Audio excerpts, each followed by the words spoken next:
موعد مباراة الأهلي وحرس الحدود في بطولة الدوري العام لموسم 2022-2023 ميلاديا.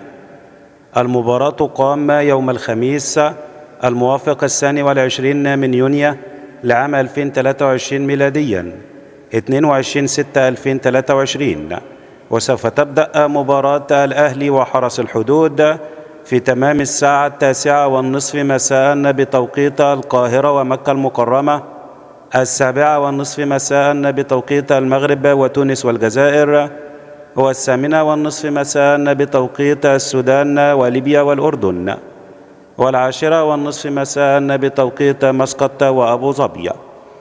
مباراة الأهلي وحرس الحدود تقام على استاد الكلية الحربية، وهي مباراة مؤجلة من الأسبوع 16 من بطولة الدوري المصري الممتاز لكرة القدم، وهي أول مباراة للنادي الأهلي بعد التتويج بكأس بطولة دوري أبطال أفريقيا في مطلع الشهر الحالي.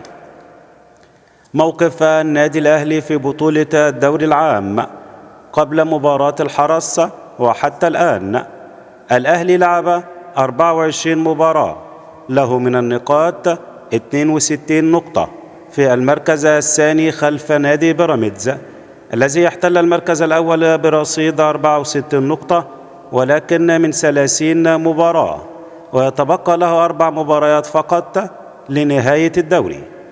أما النادي الأهلي فيتبقى له 10 مباريات حتى نهاية الدوري العام، يفوز ب5 مباريات يتوج مباشرة ببطولة الدوري العام لموسم 2022-2023 ميلاديا، دون النظر إلى نتائج نادي بيراميدز القادمة في بطولة الدوري. من 10 مباريات يفوز الأهلي ب5 يتوج ببطولة الدوري العام لموسم 2022-2023 ميلاديا.